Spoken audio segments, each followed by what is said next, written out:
and welcome future Dolphins. Congratulations on your recent admission to our school. My name is Jeanette and I'm a fourth year student here at CSU Channel Islands.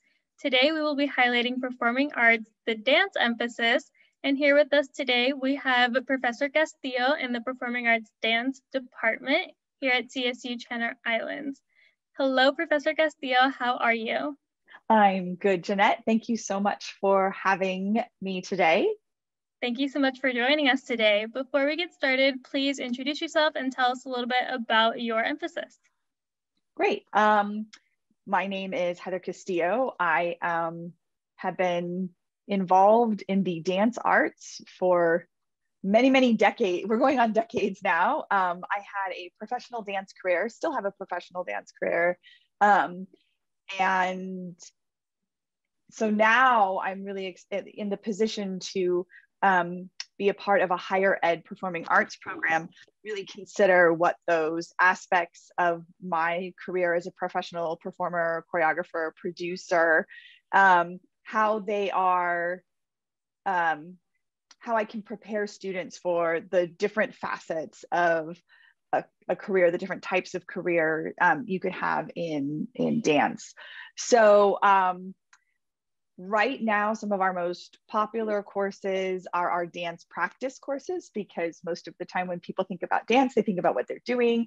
So we have hip hop, we offer a modern contemporary course, and courses in modern and contemporary, and in jazz dance practice.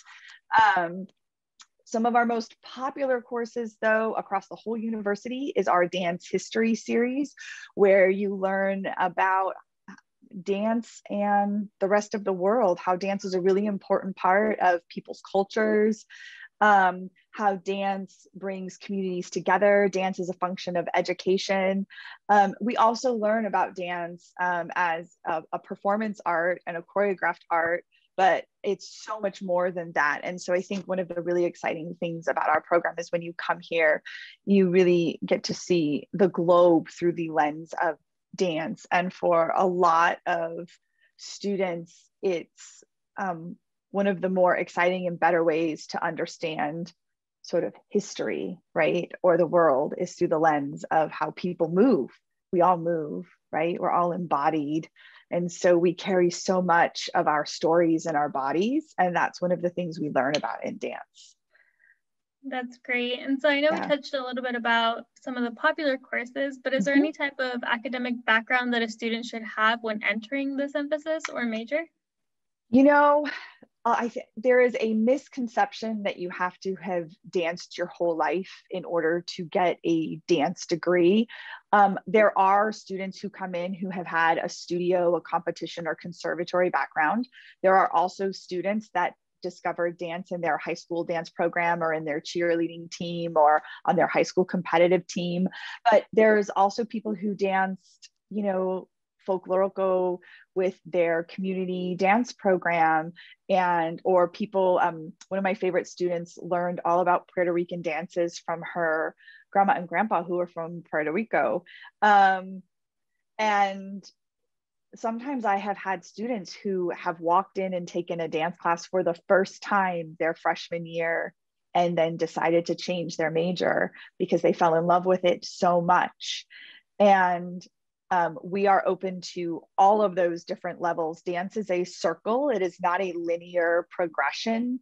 And the more time you spend in dance, you understand that circle. So wherever you are on the spoke of dance, there's a place for our program for you, because, you know, everyone goes, oh, I have to be able to, you know, kick my face, but that's like, you know, and do lots of turns or tricks.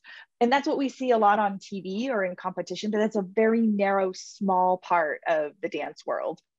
And so we really embrace all of that. So aside from the regular academic background that you need to come to Channel Islands, you don't have to have anything extra or special. And some of our most brilliant students are those ones coming to us being exposed to dance for the first time, because they're not in any box or container. So they do the most creative, brilliant, and awesome things because they haven't been um, conditioned to believe, a dance as a certain set of skills.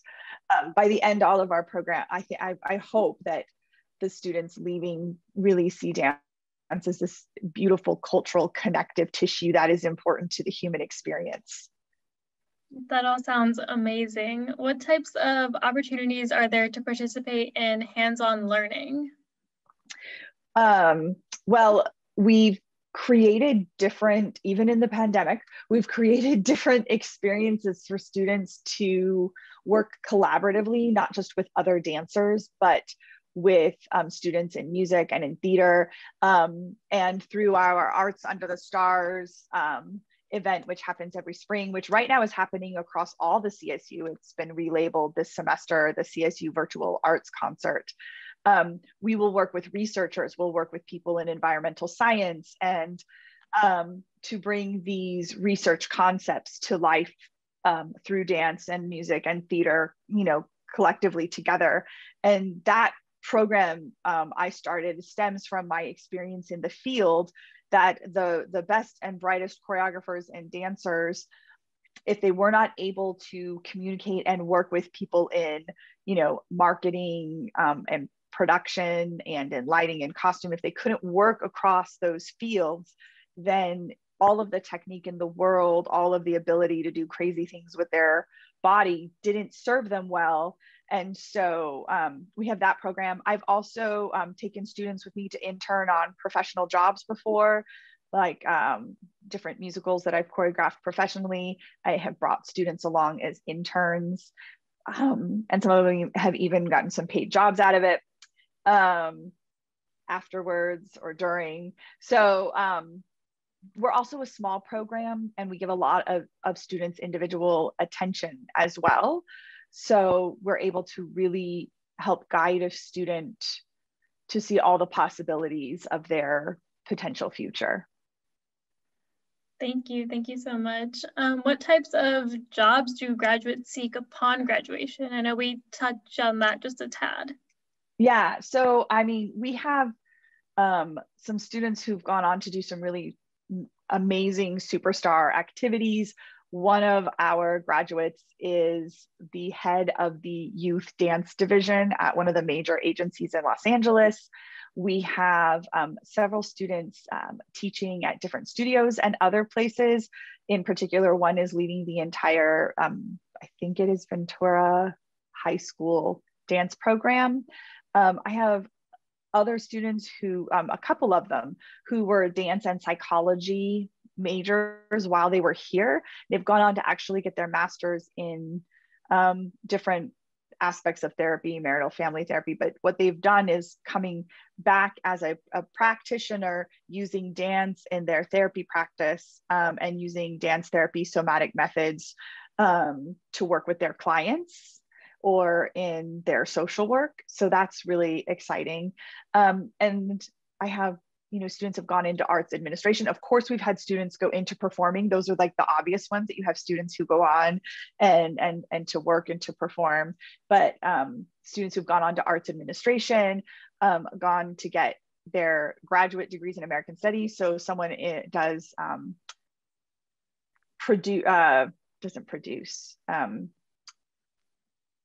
is editing like poetry anthologies, but she's also performing slam poetry. And she talks about how her time in dance and that creative process and that degree that she got actually really informs this other practice. And so there's a lot that you can do with a dance degree that isn't as obvious. I'm going to go be a dancer. So they do a lot of amazing things. That's great. And I know you did touch a little bit upon graduate studies. So how does your program prepare students for graduate school? Well, we help them, aside from going through the classes and helping them gain knowledge, a lot of our program is actually based on creating curious learners who can curate and research. So it's not just, here's the dance steps, learn them, just absorb this knowledge. We actually actively engage that person in our students in creative processes, but also like curation of materials. And so when they enter graduate school, they've had a taste of what it is to be a lead researcher. Right now I have working with 3 dance students, and we're working on metadata to build a dance archive. And these are all things that undergraduates do not usually do. And so they get experiences in leadership positions, in research positions that prepare them, and for graduate school. But the other thing is myself and Elizabeth Laban Hughes and Mary Park, we all have connections to different facets of the industry. So whether it be graduate school, company work, Mary and I have piloted something called Commercial Dance Day with Cal State Dominguez Hills and Cal State Northridge, where we bring in, agents for the students to audition for and have workshops. And so we're preparing you for a wide berth of opportunities that lay there for you after your 4-year degree. That all sounds really amazing. And as we start to wrap up here, is there any general advice that you could offer a student who's just beginning their studies at CSUCI? To remain open and curious, right? I always say, that is the best way forward, to not live in a space of judgment. There is no good or bad or right or wrong. That we learn out of our curiosity and openness to the possibilities of what lay before us. And so I think, and I really believe that in dance, but I believe that to be true for everything. That's amazing. Thank you so much, Professor Castillo. And students, if you have any more questions about the Performing Arts program, please visit go.csuci.edu/academics. Bye, and we hope to see you in the fall. Bye.